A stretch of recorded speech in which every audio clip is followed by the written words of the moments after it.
At Tesla's earnings call, Elon Musk was asked a very simple question. Who is your biggest competitor? Instantly, without a second thought, he said, some company out of China. I've been talking about the China issue for a long time now. I've been saying it's scary. I mean, I've put that in my titles. I'm sure you've seen it. But this is different. When Tesla themselves make comments like this, you've got to say to yourself, well, what does this mean for everyone else? Here's what I think it means for the automotive industry. Here's what I think Elon Musk thinks it means for Tesla's competition. And, well, it's even worse than I thought. Hello, my friends. Welcome to the channel. I'm the Electric Viking. Great to see you. Welcome to all the new subscribers. Welcome to everyone else. And thank you so much for donating to our GoFundMe campaign. It's been amazing. Most likely now I won't have to sell the house. Thank you so much for contributing to that. If you're wondering what I'm talking about, if you're new to the channel, my wife has stage 4 cancer. And basically in Australia, they said to her, good luck. Yeah, there's not a lot they can do other than just give her a ton of massive high dose chemotherapy and just pray that it works.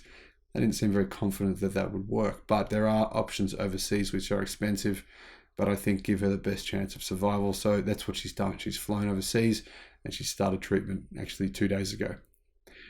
Elon Musk was asked a question recently. In fact, right at the Tesla Investor Day, he was asked specifically about Tesla's competition. He said Tesla's competition can't be seen with a microscope. I'm sure the people who don't like Tesla will have a lot to say about that. But the company admits that Chinese automakers are scary. Very scary.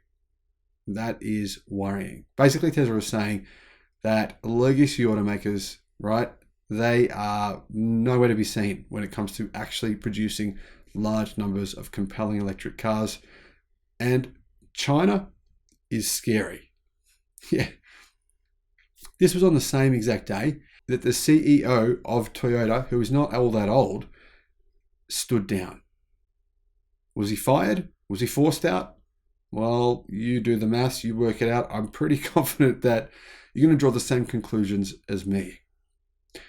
He said a week before that, right? He said a week before that he was under immense pressure from the media. It was unfair, and that he believed he was being judged unfairly, and then he stepped down. So the dominoes begin to fall. Now, outside of its only real global competition right now, BYD, Tesla has been head and shoulders above competitors in the electric field for years now. That doesn't seem to be changing in spite of the fact that the media has claimed that, well, Tesla would already be bankrupt, that Tesla's competition would swarm the world with electric vehicles, that Tesla's competition would be producing compelling EVs at lower prices than Tesla. But yet, here we are, years later, and it still hasn't happened. Well, actually, that isn't true. It has, but only in China.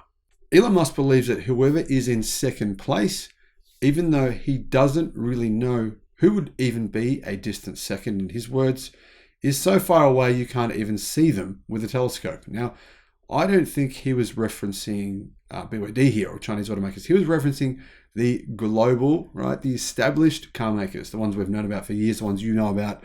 He wasn't talking about who is the clear competition for Tesla, BYD. He was talking about automakers like Volkswagen, General Motors, Ford, etc. He said, we still don't even know really who would even be a distant second. So yes, it really seems like right now, I don't think you could see a second place with a telescope.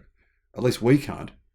But that won't last forever. Now, in the past, Elon actually said that it was very clear that this case was not what we see today. In fact, he said Volkswagen was the clear second place. Now, they're not. And I agree. They're not. They're losing ground to competition. Now, it's true that Volkswagen's EV sales have increased over the past 12 months, but it's also true that they've decreased in some countries such as Germany. The reason Volkswagen's EV sales have increased primarily is simply because they actually started finally selling electric cars in China. That's a really tough market to crack. I can't see Volkswagen making a compelling profit from China. Keep in mind as well that every EV it sells in China, it has to split the profit 50% with the company that actually makes them, which is not Volkswagen. It's their joint venture partners in China. I believe that since Herbert Diess was fired as CEO of Volkswagen Group, Elon Musk doesn't consider them a serious threat anymore. And frankly, you'd have to agree with him unless you're a hardcore Volkswagen fan. And then, well, you believe whatever you want to believe. Now, right now, Wall Street is saying Rivian, Polestar, Lucid, and other companies such as startups have a very small chance of surviving the next few years. And Elon believes that Musk's biggest competition is not startups, not legacy automakers, but companies in China. He's clearly correct. The Chinese are scary. We always say that. Lars Moravi, VP of Vehicle Engineering, said. We always say that. What does it mean by saying the Chinese are scary? We always say that. Well, clearly Tesla have had this conversation numerous times. For them to say the Chinese are scary, we always say that. Clearly this is coming up in board meetings. They're working out, well, what are we going to do about this? This is a serious threat to us. And the thing is, if they are in fact doing that, which it appears that they are, who else is doing that? Is Volkswagen Group doing that? Are Ford doing that? Is Toyota doing that? I don't think so. I think we have a lot of respect for the car companies in China, Musk said. They're the most competitive in the world. And I want to add to that, they're willing to make a loss for as long as they possibly can in order to get market share. That has to be very concerning if you are part of the old world established automotive industry. Complementing their work ethic and drive, Elon Musk knows the Chinese automakers and auto market is the most competitive and the largest on earth. Tesla already says that Tesla still led the Chinese market in 2022 in pure EV sales, but BYD was the country's largest seller of plug-in vehicles, obviously includes plug-in hybrids and fully electric cars. But most EV enthusiasts, including myself, consider electric plug-in vehicles pretty much irrelevant to this conversation. Lots of people say BYD is already number one in the world because they sell more plug-ins than Tesla. Well, you can look at it any way you want, but I don't think the race is about plug-in hybrids. I think it's pretty clear the race is fully electric cars. Have a look at Norway. Have a look at most countries in Europe. Plug-in vehicle sales are declining. Fully electric car sales are racing.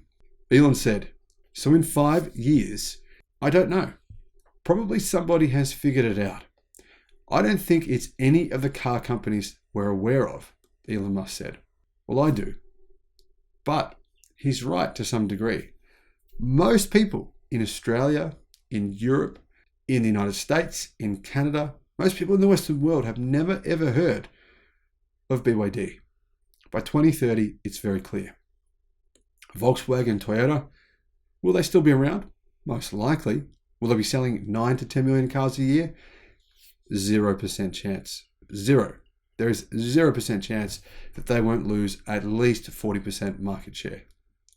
The biggest car companies in the world in 2030, I've been saying this for a long time, since I started the channel, will be Tesla and BYD. That much is clear. But what I want to know is, what do you think? Let me know in the comments. Thank you for watching.